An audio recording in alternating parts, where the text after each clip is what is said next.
Esron et Carmi, fils de Siméon, Jemuel, Jamin, Ohad, Jakin et Sochar, et Sol, fils de la Cananéenne, fils de Lévi. Le troisième fils de Jacob, c'est Lévi. Lévi avec Gershon, Kehat et Merari. Le quatrième fils de Jacob, Judas, qui a régné sur tout le monde. Imaginez, il était quatrième, mais il a régné. Pourquoi Jésus on l'appelle fils de Judas? Rejeton de la tribu de Judas, au lieu d'être appelé les rejetons de la tribu de Ruben. Parce que Judas, celui que Jacob avait laissé les sceptres, les bâtons, le pouvoir, c'est à Judas que Jacob avait laissé le pouvoir. Le fils de Judas, Onan, Shelah, Péret et Zarak. Mais et Onan moururent au pays de Canaan. Le fils de Péret furent Esron et Amul. Cinquième enfant de Jacob, Isaacar. Isaacar, ses enfants c'était Tola, Puva, Job et Chiron. Cinquième fils, Zaboulon. Séred, avec comme fils Séred, Elon et Janel. Non, Gad. Zaboulon, oui, après. Vas-y. Oui, ce sont là les fils que Léa enfanta à Jacob, à Padaram, avec sa fille Dina. Ses fils et ses filles formaient en tout 33 personnes. Fils de Gad, sixième fils, Sifshon, Agib, Shuni, Esbon, Eri, Arodi et Aréli.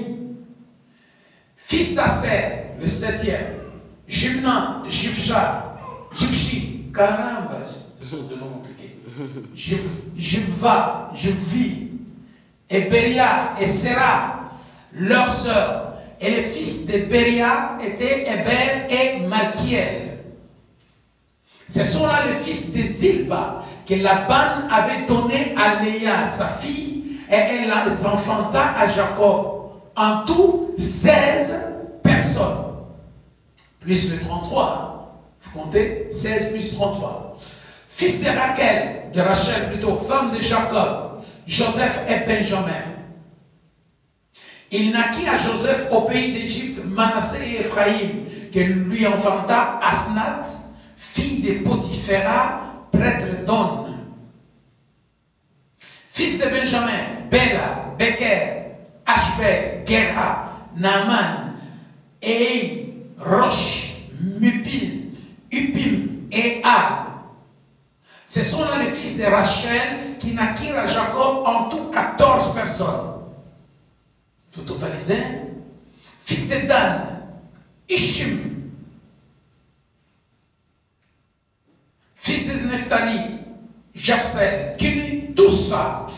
C'est les enfants de Jacob, toute sa grande famille qui descendirent en Égypte.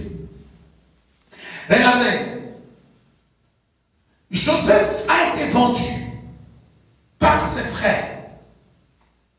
Tout ça, c'était dans la destinée. Dans le parcours vers ta destinée, il y a des choses positives et négatives qui peuvent s'accomplir dans le parcours, dans le chemin vers ta destinée. Et ces choses, les autres sont favorables à ta destinée. Les autres ne sont pas favorables à ta destinée. Là, nous voyons quelque chose qui était favorable à la destinée de Joseph et que lui-même ne savait même pas que c'était favorable. C'est pourquoi quand des choses nous arrivent, nous devons vraiment poser à Dieu la question. Pourquoi cela m'arrive? Qu'est-ce que tu veux m'enseigner par là, Seigneur? Qu'est-ce que tu veux me dire? Alors, Joseph a été vendu, il arriva en Égypte. Vous connaissez l'histoire? Il va révéler les 5 années d'abondance. Les années d'abondance, les 7 années d'abondance et les 7 années de sécheresse. C'est pas 5, c'est 7. Et il a été élevé suite à la sagesse qui était en lui. Or, ce qui donnait la sagesse à Joseph, c'était l'esprit supérieur de Dieu qui était en lui. Et cet esprit l'a fait au-dessus des magiciens de Pharaon. Il était plus sage et plus puissant que les magiciens de Pharaon. Maintenant, quand les années de sécheresse sont arrivées, toute l'étendue de la terre était plongée dans la sécheresse. Il y avait la famine partout, y compris à Canaan. Là où Jacob, qui était déjà vieux, était établi. Jacob avec ses enfants, ils se sont vus dans la misère. Ils se sont vus dans les manquements. Et Jacob leur dira, mais vous restez, vous regardez l'un et l'autre. Mais on a appris, j'ai appris qu'il y a de la nourriture en Égypte.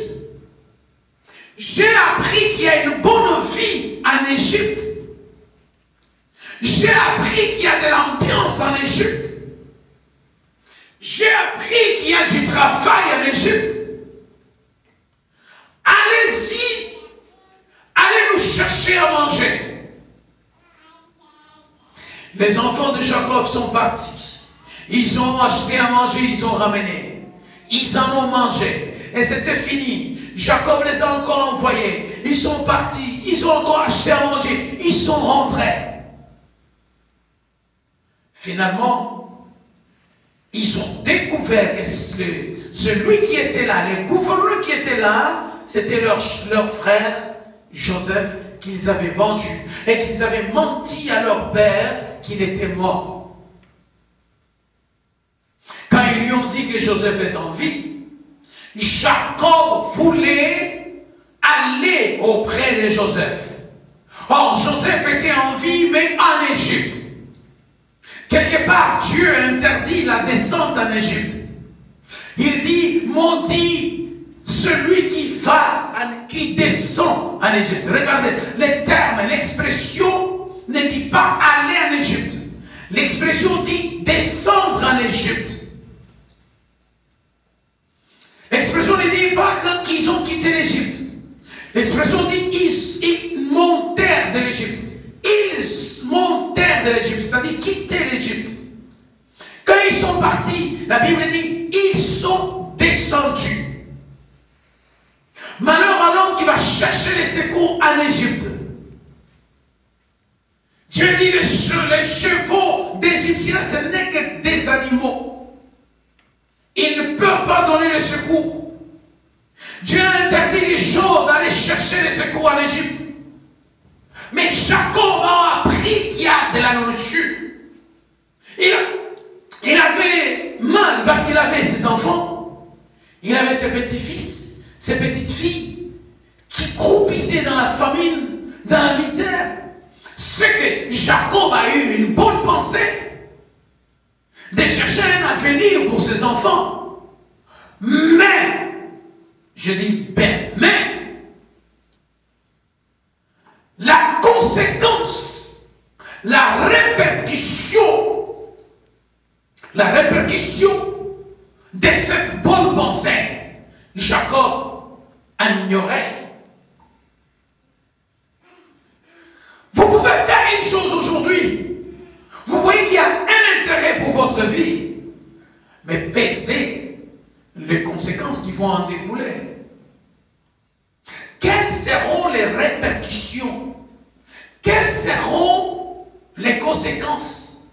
Est-ce qu'elles seront positives ou négatives? Jacob voulait juste donner la solution immédiate à la souffrance qui était là. Et il a dit, je veux descendre en Égypte. Et le roi égyptien était Pharaon, qui est comme l'image du diable. Pharaon a appris que Jacob veut descendre en Égypte, il dit, bien sûr, je vais le faciliter à venir. Alléluia. Quand tu vas signer le pacte avec le diable pour réussir dans ta vie, il va bien te faciliter. Il va t'aider à pouvoir y arriver. Si tu veux descendre en Égypte chercher du secours, il va t'aider. Pharaon les envoie, les transports. Allez les chercher, qu'ils viennent. On a pris Jacob et toute sa famille et tous ses biens. Ils sont partis en Égypte. Ils sont rentrés en prison volontairement, sans le savoir. Combien d'entre nous nous introduisons en prison sans le savoir? À la quête d'une bonne vie, à la quête du bonheur, à la quête de la bénédiction. À la quête de quoi? D'argent. À la quête de quoi encore? De la grandeur, du succès. En cherchant tout cela, nous nous introduisons dans des choses qui nous lient après. Regardez, c'était facile d'aller en Égypte. Très facile. Mais pour sortir, combien d'années ils ont fait? 5 siècles. Quand ils partaient là, c'était quelques jours. 3 jours sont arrivés. Ils sont rentrés. Et ce n'est pas ses petits-fils qui avaient le problème. Ce n'est pas ses fils qui avaient le problème. Mais c'était les parents. Parfois, les parents, c'est qui nous amènent des choses qui font sur l'eau. Pour eux, c'est donner de l'avenir à nos enfants. C'est soutenir nos enfants. Mais les conséquences, nos parents ignorent totalement. Tel que tu es là, c'est la maison de ton père qui t'a fait. C'est la maison de ta mère qui t'a fait. Ton avenir est lié à la maison de tes parents. Quand j'étais au collège, j'étais avec un frère, un ami. Moi j'étais très timide.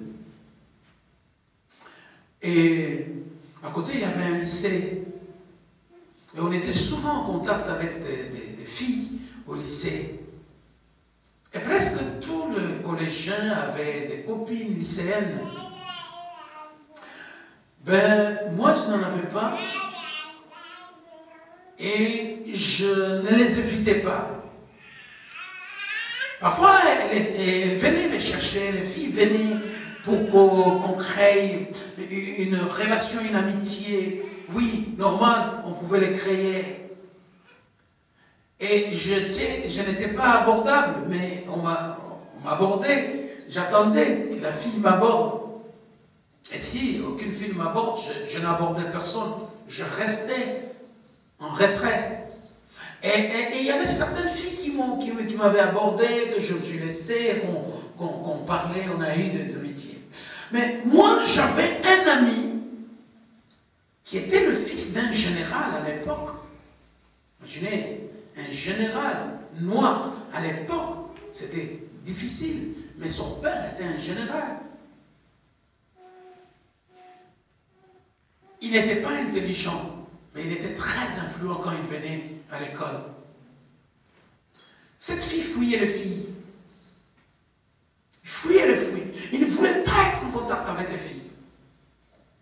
Parfois, même après l'école, on a cette amitié qu'on a créée. On pouvait nous retrouver le week-end. On pouvait aller au théâtre. On pouvait aller au cinéma pendant le jour. Mais lui fouillait les filles. Un jour, je lui posais la question.